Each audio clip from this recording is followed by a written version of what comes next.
Halo, what's up guys? Sekarang udah jam 4. Ini gue baru bangun. Jadi gue lagi nungguin sunrise. Ini gue sekarang ada di Gunung Muria. Ini sambil kedinginan ya, jadi gak apa-apa. Ini gue sambil nunggu sunrise. Gue mau cerita. Jadi sehari sebelum gue naik gunung ke Muria, ya men, akhirnya gue nggak tahu di rumah gue ternyata ada, ya gue nggak mau nyebut itu karena gue sekarang lagi ada di gunung.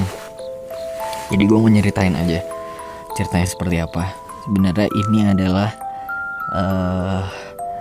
pengalaman kedua gue yang gue alamin di hidup gue. Misalnya pengalaman yang kalau dibilang di luar nalar lah. Ini gue ngomongnya nggak terlalu kencang karena gue takut ganggu teman-teman yang lagi tidur di tenda sebelah. Nah, ini gue ceritain yang cerita yang paling pertama banget yang di rumah gue sekarang yang ada di Demak. Jadi pada waktu gue pindah ke rumah gue yang ada di Demak, sebenarnya itu merangkap kantor juga sih, merangkap kantor. Itu banyak teman-teman gue itu nanyain, itu tinggal di situ gitu, beneran berani, ada yang ganggu nggak, segala macam gitulah. Ini gue cerita sambil kedinginan gak apa-apa ya gitu. Jadi intinya sih nanti kalian pernah ngalamin nggak hal yang gue alamin.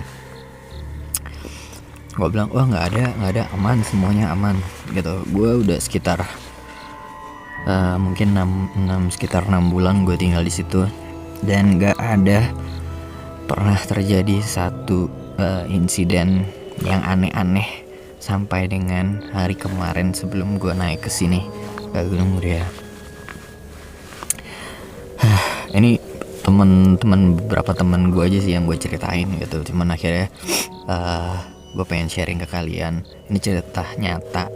Ini nggak gue ada-ada, bener-bener nggak gue ada-ada. Kalau lu nggak percaya, lu datang aja ke rumah gue kalau mau ngecek.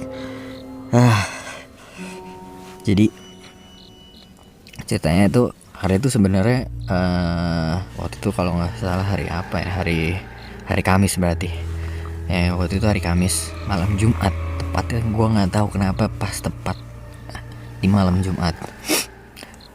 Hari itu nggak ada apa-apa. Gue bangun seperti biasa pada hari itu. Terus akhirnya gue mulai dengan kerja.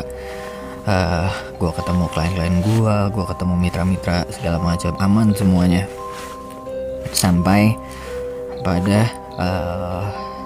waktu dimana gue selesai kerja dan gue pulang, itu teman-teman gue udah yang kerja di situ, istilahnya yang udah yang juga mereka ada di situ 5 orang, total 5 orang semuanya.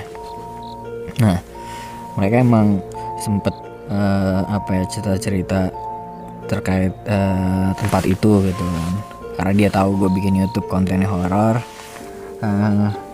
Beberapa karyawan di situ nanyain ke gue,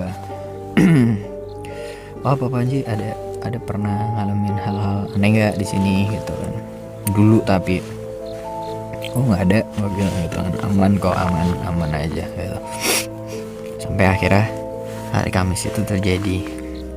Jadi ceritanya ketika gue pulang, gue sampai di rumah gue parkir mobil gue masuk.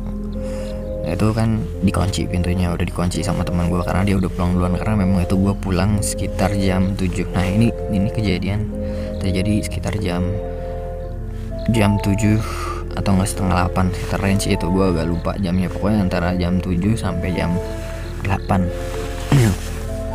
Nah, ketika gue balik itu biasa aja, nggak ada terjadi apa-apa. Gue sama teman gue nyampe, gue buka pintu, gue masuk, gue bersih-bersih. Setelah gue bersih karena emang gue udah makan di jalan, gue udah nggak makan lagi, gue langsung masuk ke kamar. Ketika nyampe di kamar, udah gue lagi nyantai, gue lagi nonton Netflix. Akhirnya di depan pintu kamar gue tuh ada suara burung merak. Ya suara kayak suara burung merak gitu dah. Kayak suara burung depan kamar gue. Gue perhatiin, memang gue sambil lagi nonton tuh kok ada suara burung depan kamar gue gitu. Nah, gue penasaran kan, wah ini apaan nih gitu kan. Nah, memang pada ketika gue masuk, gue belum menyalakan lampu tengah ruangan sama lampu belakang. Jadi emang kamar gue di tengah-tengah. Sebelah kanan kamar gue itu dapur, kirinya ada kamar lagi, depannya itu ruangan luas lah istilahnya, ruang serbaguna. Nah, itu gue lupa nyalain lampunya, kira masih mati lampunya. Gue dengar suara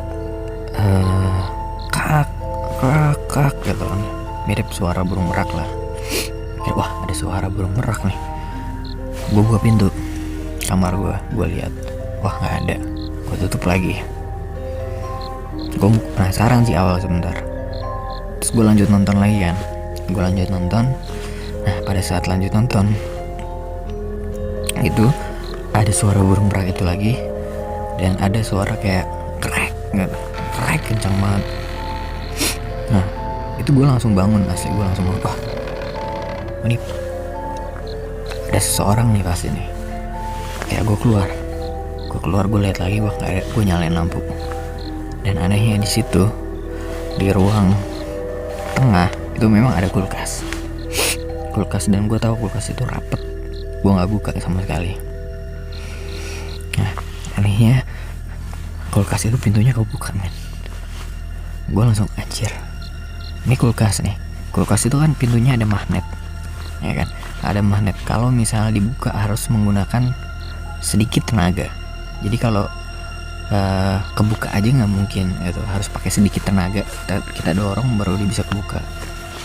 Wah gila, kulkas kebuka nih. Nah, kira gue manggil yang jaga malam di situ kan, gue kira dia. Gue panggil nggak taunya dia nggak ada. Gue cek pintu depan masih terkunci. Wah, berarti nggak ada orang yang masuk. Gue takut maling awalnya. Gue ke belakang, gue nyalain lampu, gue cari di setiap kamar, di setiap ruangan. Wah, tetap nggak ada orang. Kulkas itu posisinya kebuka. Kira gue beraniin diri deketin kulkas itu, terus gue tutup. Nah, udah gue tutup. Feeling gue di situ masih mungkin ada perubahan gas, zat kimia atau apalah yang terjadi di ruangan itu, atau nggak di dalam kulkas itu. Di kulkas itu sih cuman rendang, itu kulkas gue cuman rendang. Nah, mungkin yang terjadi yang akhirnya bikin pintu kulkas itu kebuka.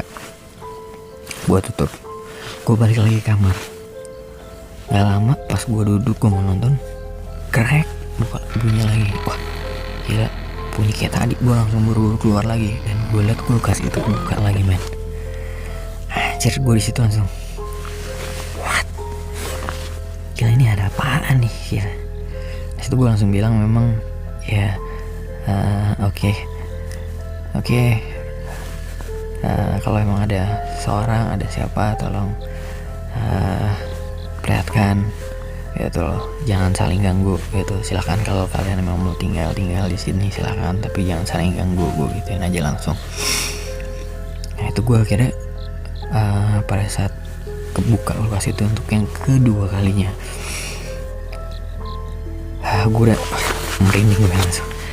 Gue langsung wah gila nih, wah kacau. Akhirnya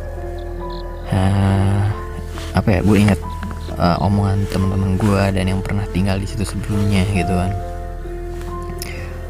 Oh ada, oke, gue bilang ya saya nggak takut sih, gue nggak takut gitu. Tapi gue meyakini, oh ternyata ya memang ada. Sampai akhirnya para kucing di luar.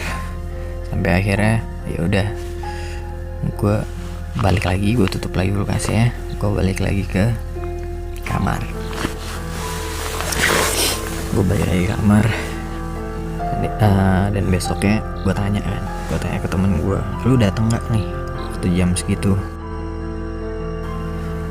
Oh enggak, memang penjaga malam itu datang sekitar jam 9, setengah 10-an dia datang akhirnya, karena memang izin sebelumnya. Gue tanya apakah dia datang sebelumnya, itu dia datang dan nggak bilang, dia bilang enggak. Oh berarti emang gue cuma make sure aja, tapi emang gue tahu itu pasti bukan dia. Dan wah gila men, itu benar-benar apa ya, pengalaman interaksi kedua gue selama gue hidup yang pernah gue alami. Sebenarnya maksud gue cerita ini gue cuma mau nge-share aja sih ke kalian, apa kalian pernah ngalamin hal-hal yang sama kayak gitu. Kalau misalnya emang pernah, kasih tau gue dong apa aja hal-hal yang aneh yang pernah kalian alamin. Gue pengen tahu gitu loh, apakah emang interaksi seperti itu misalnya ke dalam benda atau bendanya itu pindah gitu.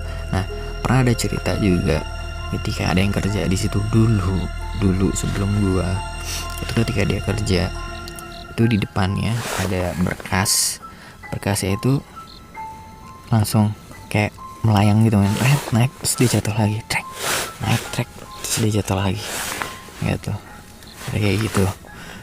Jadi gue dengarnya, oh ternyata emang sering penampakan fisiknya gitu, maksudnya interaksi secara fisik di situ. Memang kalau menurut sejarahnya nggak pernah interaksi saya sampai menyentuh atau apa, dia lebih ke barang gitu loh, lebih ke menunjukkan ke barang gitu. Nah, ini memang yang kedua kali gue alamin gitu. Yang sebelumnya itu waktu gue masih di tugas di Tual di Maluku. Jadi gue mau pergi ke suatu pulau sama bos gue, dan bos gue pengen waktu itu nanam kelapa di sana, karena emang dia tanya sama gue, Ji di sana ada apa? Gue bilang nggak ada apa-apa, nggak ada pohon sama sekali. Oke, bos gue bilang saya mau nanam pohon kelapa di sana, bawain saya tunas kelapa. Nah, akhirnya di satu pantai gue berhenti, gue ngambil tunas kelapa tanpa bilang-bilang. Sebenarnya itu mencuri juga sih kalau dibilang sebenarnya. Ya menurut gue mungkin kan tunas kelapa di jalan gitu kan, ya nggak ada yang punya. Akhirnya gue ambil 2 buah, gue masukin tas. Kita pergi ke pantai itu. Sampai di pantai, akhirnya kita nggak bisa ke pantai itu karena akhirnya udah terlanjur pasang kan. Kira kita balik lagi ke rumah, dan kelapa itu gue bawa sampai rumah. Sampai akhirnya gue sampai rumah, gue bingung kan, wah kelapa ini gue mau apain. Akhirnya gue pikir gue buang aja gitu kan. Akhirnya gue keluarin dari tas, gue buang di samping rumah gue, di tempat sampah gitu. Nah, keesokan paginya ketika gue mau berangkat kerja, itu kelapa itu ada di depan pintu kamar gue, di dalam tas gue yang itu lagi men. Gue bilang, loh ini bukannya semalam gue udah buang dalam hati gue kan. Akhirnya gue ambil lagi, gue buang lagi.